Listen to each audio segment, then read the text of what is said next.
We were childhood friends, running a trucking business together. A net profit of over $350,000 a year. At the end of year split, he tossed me an envelope with $8,000 cash. Buddy, he said, you don't own the rig. This is for your trouble. I looked at him and his wife, celebrating their new BMW and their new house, and I smiled as I took the money. What he didn't know was that over the years, I hadn't just memorized every route, I had gotten to know every single client. The day I rolled up in my own tractor trailer and snatched his biggest contract right from under him, he completely lost his mind. Rick shoved a thick envelope into my hand and clapped me on the shoulder. Mark, my man, it's been a long year. His voice was thick with booze and a condescending sort of charity. I squeezed the envelope. It wasn't thin, but it wasn't fat either. The bills inside were so crisp they felt sharp. Rick, what's this? $8,000. A little something for your trouble. He grinned, showing off teeth stained yellow from years of smoking and drinking. It was a good year. We cleared $350,000, net. You don't have a truck in the game, you're just riding along, so that's a damn good piece of change for you. 350,000. 8,000. The two numbers exploded in my head, leaving a dull ringing in their wake. My heart plummeted, a lead weight in my chest. His wife, Brenda, clung to his arm, dangling the keys to a brand new BMW. The blue and white logo seemed to burn into my eyes. Mark, you just keep working hard for my Rick next year, and we'll take care of you.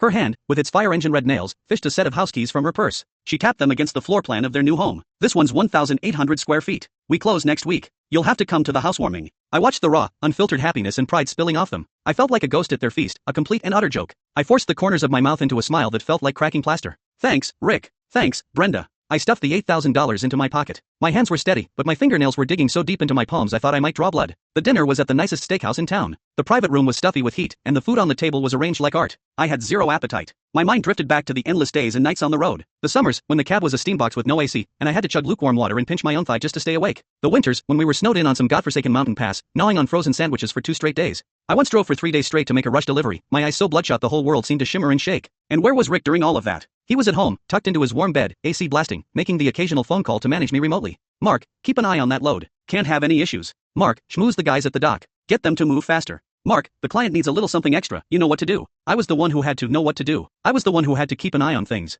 I was the one changing tires in a blizzard and laying down planks in the mud. And he was the boss, reaping all the rewards. All because the title of that tractor trailer had his name on it. Here, Mark, have some lobster. You need to put some meat on your bones. You're all skin and bones from the road, Brenda said, dropping a piece into my bowl with the kind of pity you'd show a distant, poor relative. Yeah, trucking's a tough life, Rick chimed in, taking a sip of his whiskey. But that's what being a man is about. You gotta have something to strive for. His something to strive for was the BMW key fob in his hand and the new house keys in his wife's. My something to strive for was the $8,000 in my pocket. My trouble money. I kept my head down, pushing rice around my bowl, saying nothing. Every grain felt like sand scratching my throat. Humiliation and rage churned in my gut like molten iron. 4 years. We'd been partners for 4 years. Every route, every client, every way station attendant with a bad attitude, I knew them all. I'd learned them through sweat and sleepless nights. I had an encrypted file on my phone. In it were the contact details for every single client. Their shipping schedules, their bottom line prices, even what brand of cigars they liked or what kind of coffee they drank. Rick knew none of this. He just knew how to watch the numbers climb in his bank account each month.